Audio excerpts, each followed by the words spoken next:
반도체는 흔들리면 흔들릴수록 사야 되는 업종이 되고 있다. 통화정책도 유럽이 더 세고 경기도 유럽이 더 센 구간으로 들어가서 저희는 달러가 약세로 갈 수 있다라고 턴어라운드 시점이 지연된다라고 한다면 출렁이고 변동성은 있겠죠.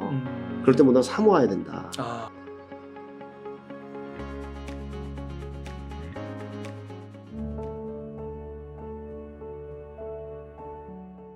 그러면 팀장님 지금 뭘 사야 될까요?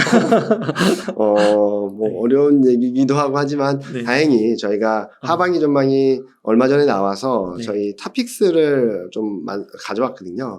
이 그림 보시면은 뭐 굉장히 25년까지 매출액, 이익, 성장이 예상되고 있고 실적을 이끌어가는 업종들이 반도체, 자동차, 뭐 화학은 2차 전지라고 보시면 될 것 같고요. 조선 쪽이라고 보고 있어요. 그래서 삼성전자, 기아, LG화학, HD중공업 말씀드리고 있고요.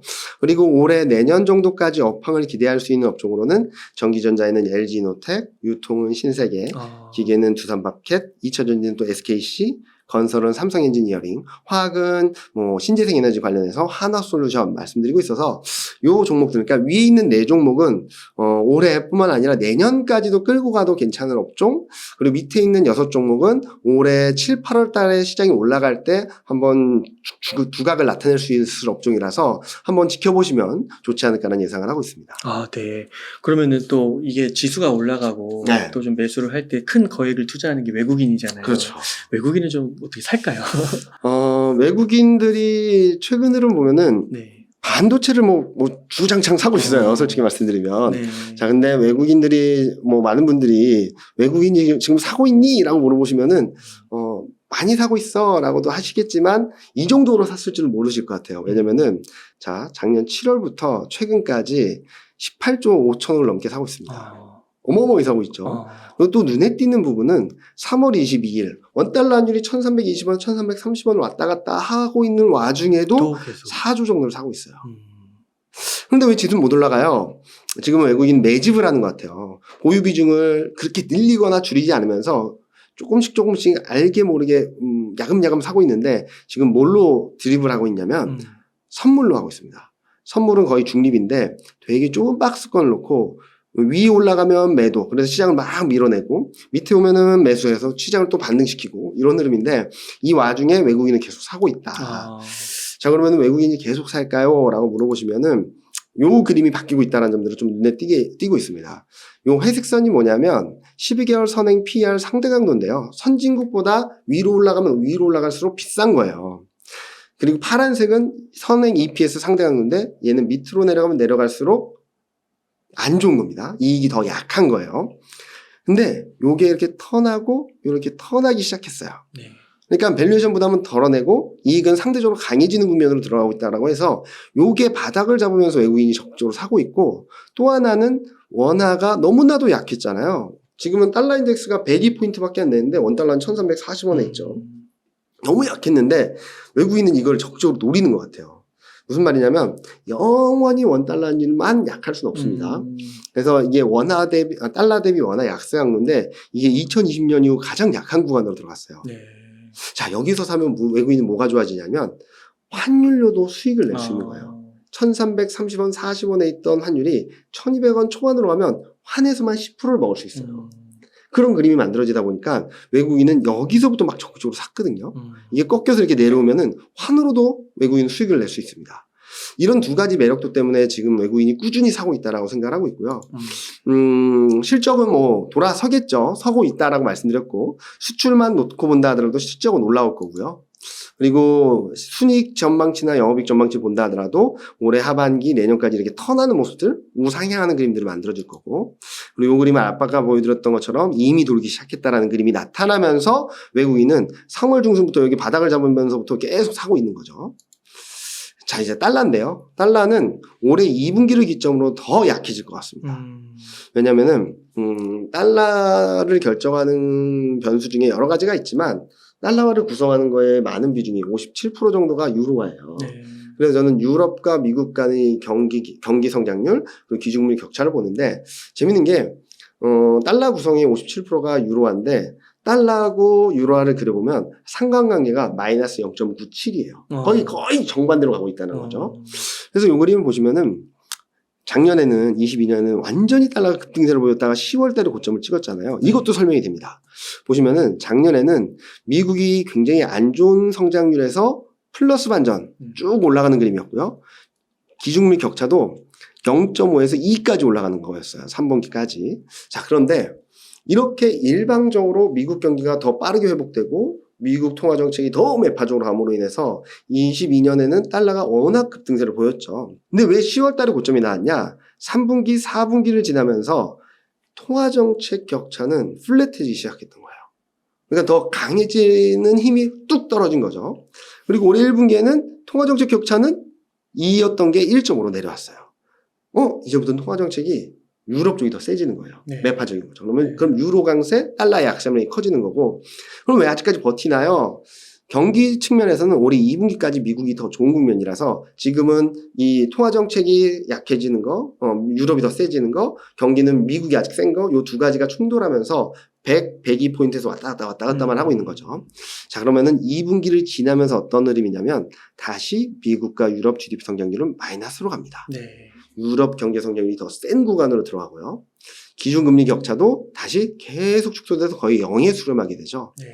자, 그러면 앞으로 흐름들은 통화정책도 유럽이 더 세고 경기도 유럽이 더 센 구간으로 들어가서 저희는 달러가 약세로 갈 수 있다고 보고 있고, 달러화는 저희는 90포인트 초반 정도로 갈 수 있다고 보고 있거든요. 올해 연말에. 원달러 환율도 1200원까지 내려간다고 생각을 하고 있어요. 이렇게 본다면은 전반적인 흐름들이 아까 말씀드렸던 경기적인 측면뿐만 아니라 이런 환율 흐름, 그리고 이익 흐름 이런 것들이 신흥아시아 코스피 시장에 굉장히 유리한 환경을 만들어줄 수 있다라고 생각을 하고 있습니다. 그러니까 달러 약세가 되면은 네. 환에서도 이익을 수익을 날 수 있으니까 네. 삼성전자는 아까 LG화학 같은 그런 것들을 계속적으로 사모으겠죠. 특히 최근 외국인 흐름들을 보면 삼성전자를 계속 사고 있거든요.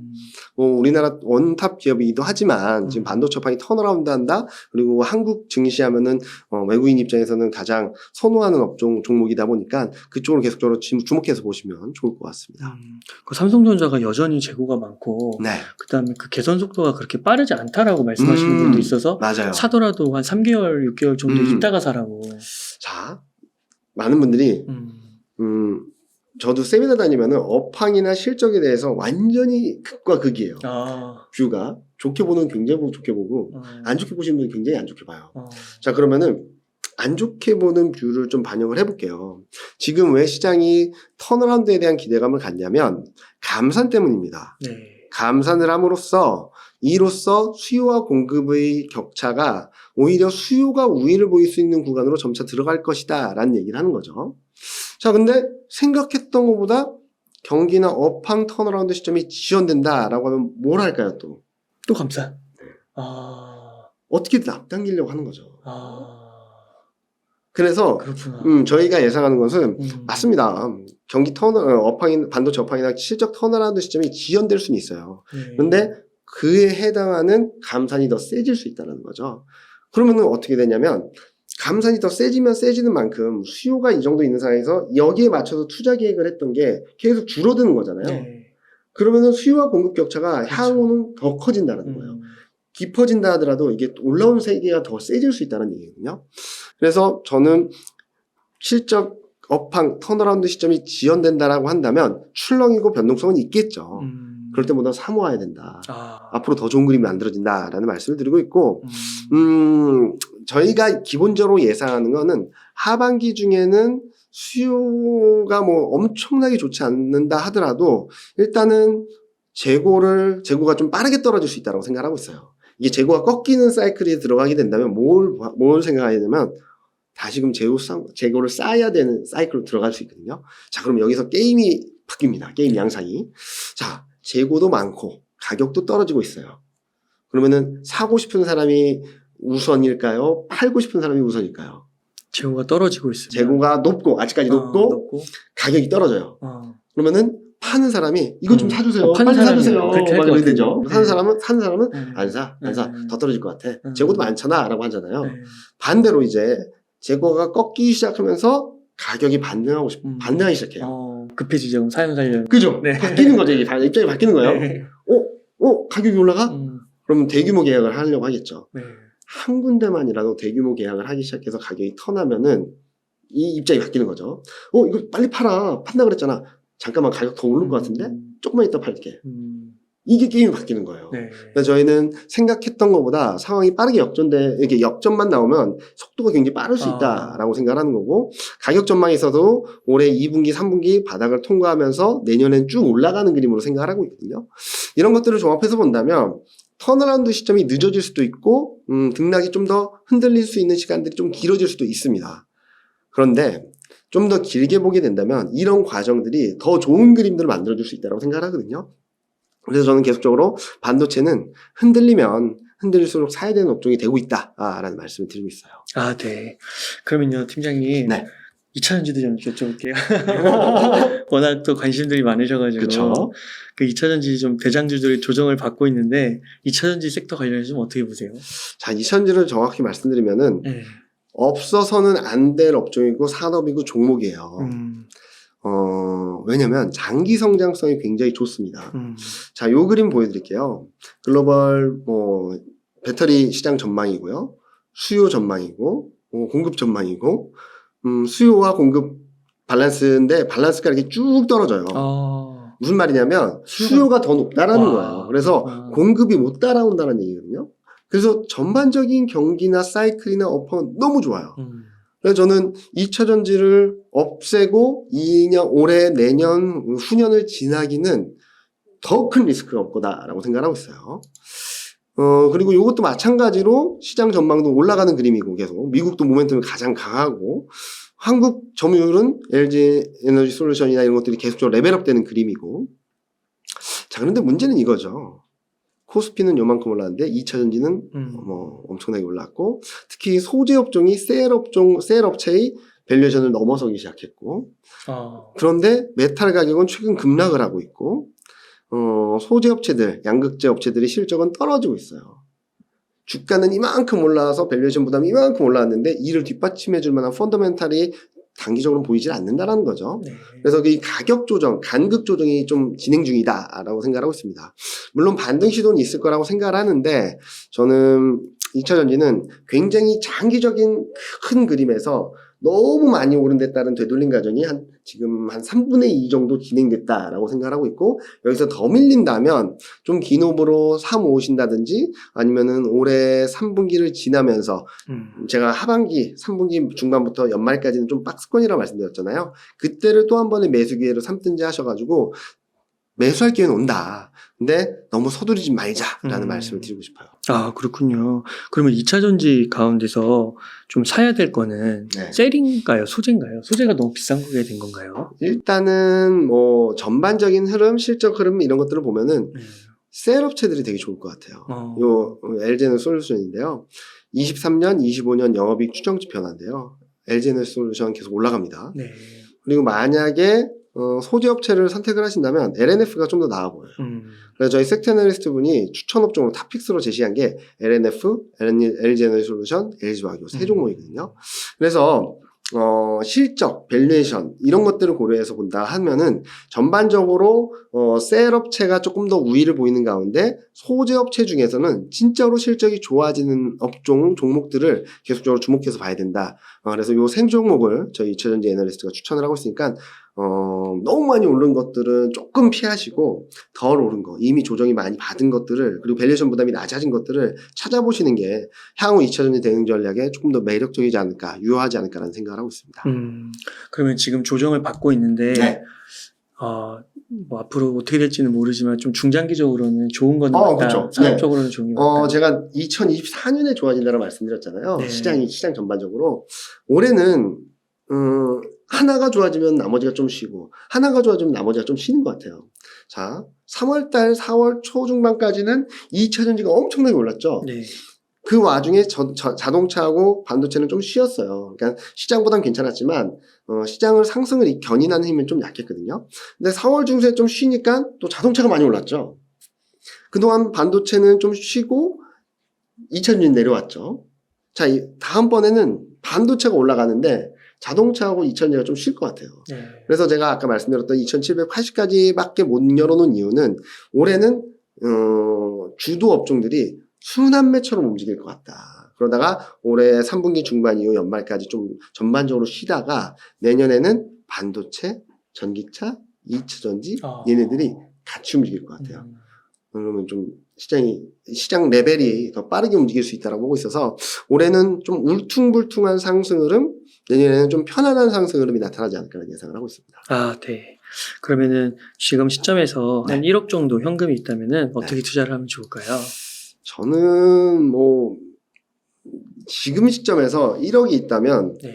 저는 일단은 50%는 반도체 어, 살 것 같고요. 그리고 조선, 네. 자동차, 아까 말씀드렸던 기아차, 그리고 LG화학 요 네 종목을 한 5천 정도 살 것 같아요. 네. 지금 계속 모아서 5천 정도 살 것 같고, 그리고 단기적으로는 인터넷이나 그리고 제약바이오 이런 것들 좀 트레이딩 관점에서 접근을 하면 좋지 않을까라는 말씀드려서 저는 5월, 6월 지나면서 제 주식 비중을 8천만 원 이상 만들어 놓으면 좋지 않을까라는 말씀을 드리고 있습니다. 그리고 나머지 2천은 뭘 하냐? 채권 금리가 반등을 하고 등락을 보일 때마다 채권을 투자를 해서 좀 채권에도 20% 정도 투자하면은 한 1억 정도의 포트폴리오가 되지 않을까라는 예상을 하고 있어요. 그 LG 화학 같은 경우는 화학인 거예요? 2차 전지인 거예요? 여러 가지 성격이 섞여 있지만 네. 저희 섹터는 2차전지 쪽으로 분류를 하고 있고요. 뭐 성장성이나 이런 쪽들이 거기서 계속 나오기 때문에 LG화학은 2차전지로 생각을 하고 있습니다. 네. 2차 전지에 관심 많으신 분들은 네. LG 화학도 좀 눈여겨보면 보시면 좋을 것 같습니다. 네. 그러면은 팀장님 전반적으로 다 다른 것 같은데요. 네. 혹시 뭐 못다 하신 말씀 있으실까요? 요거 전에 한번 보여드렸던 그림 같은데 네. 이게 이번에 하반기 전망을 하면서 업데이트 됐거든요. 보시면은 운송, 게임, 화학, 철강, 비철, 조선, 반도체, 2차전지 이렇게 움직이고 있습니다. 전반적으로 좋아지는 쪽으로 가는 것들을 주목해야 된다라는 말씀을 드리고 있고요. 저희가 그래서 추천 업종으로 말씀드렸던 게 2차전지, 반도체, 조선, 자동차는 어디 갔나? 자동차가 어디 있죠? 자동차 여기 있죠. 계속 좋은 흐름이죠. 그리고 주가를 보면은 여기 보시면 조선, 반도체 바닥에 있고 화학도 바닥권에 있고 그리고 자동차는 좀 중간 정도밖에 안 왔어. 이런 것들을 좀 보시면 좋겠고요. 반대로 정유, 유통, 건설, 은행 주가는 이렇게 꺾였고 이렇게 실적들이 이렇게 꺾여 내려가는 쪽들은 올해 내년까지 좀 조심하자 전반적인 큰 흐름에서 말씀을 드리고 있어서 지금은 요 회복기까지 있는 실적이 회복되는 업종과 지금 실적이 회복되는 주가가 회복되는 영역에 있는 것들을 좀 눈여겨보신다면 올해 7, 8월까지 한번 수익 기회가 있을 거고 다음에 연말까지 또 한 번의 매수 기회가 있겠지만 내년까지 그냥 잘 잡아서 비중 조절만 하시면은 저는 내년에는 많은 분들이 만족하실 만한 수익을 거두시지 않을까라는 생각을 하고 있습니다. 네. 그러면은 끝으로 팀장님 시청자분께 한 말씀 해주시죠. 최근 시장 흐름들이 불안한 것들이 굉장히 많은 것 같아요. 네. 그런데 시장의 위기라든지 진짜 충격적인 변수는 많은 사람들이 안심하고 있을 때, 안도하고 있을 때, 리스크에 대한 부분들을 무시할 때라고 생각하거든요. 단적인 예가 2007년 10월이었던 것 같아요. 그때는 전반적으로 주식시장에 대해서 되게 낙관을 했었고 많은 증권사들이 증시 전망 계속적으로 상향 조정을 했어요. 이것도 좋고 저것도 좋고 저것도 좋다. 그러다가 확 꺾여버리기 시작한 거거든요. 근데 지금은 불신과 우려와 공포감이 좀 많이 있는 것 같아요. 부채 한도 협상이다, 상업용 부동산 리스크다, 은행이 파산한다. 그런데 다 알고 있는 이슈가 돼버렸습니다. 네. 그런 것들이 엄청난 위기로 확산되지는 않을 것 같다라고 생각을 하는 거고, 네. 그런 불안감들이 시장에 어느 정도 녹아있다라고 한다면, 이게 현실화된다 하더라도 충격의 강도는 되게 제한적일 거라고 생각하고 있습니다. 그런 것들을 좀 생각을 하시는 가운데, 진짜로 펀더멘탈, 실적, 주가, 수출, 얼마나 좋아질까를 좀 눈여겨보시면서 대응을 하시면 좋을 것 같고요.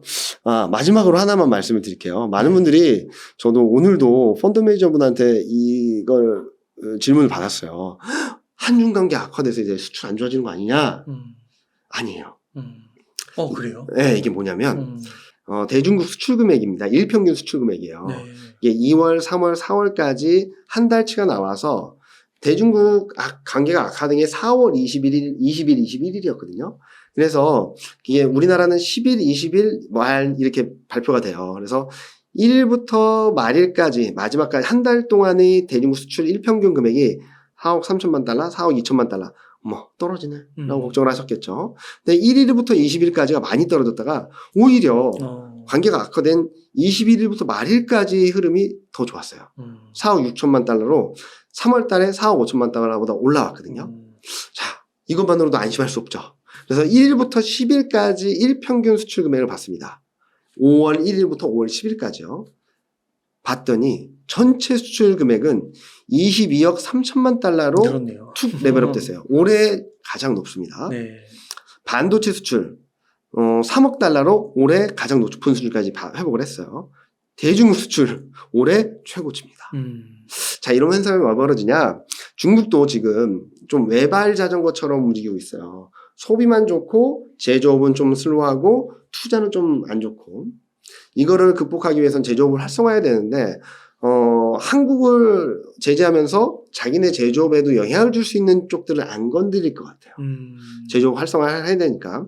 그래서 다른 쪽, 그러니까 제재람으로써 나에게 중국엔 피해가 덜하고 한국엔 힘든 업종들, 뭐 예를 들면 서비스나 관광이나 소프트 산업들을 좀 건드릴 뿐이지 제조업 경기에는 큰 영향을 주지 않을 거다라고 생각하고 있어서 저는 이런 데이터들을 보면서 너무 한중 관계 악화로 인해서 수출이 망가진다라는 그림을 너무 걱정하지 않으셨으면 좋겠다라는 말씀드립니다. 여기에는 약간 반도체도 포함이 되는 건가요? 반도체도 포함되죠. 반도체가 아직까지 세게 올라가지 못하고 있는데 지금 계절성을 제외하고 본다면 반도체가 올라오고 있는 그림이고, 아까 보여드렸던 것 중에 하나가 2분기 GDP 성장률이 미국도 1.8이에요. 전년 대비.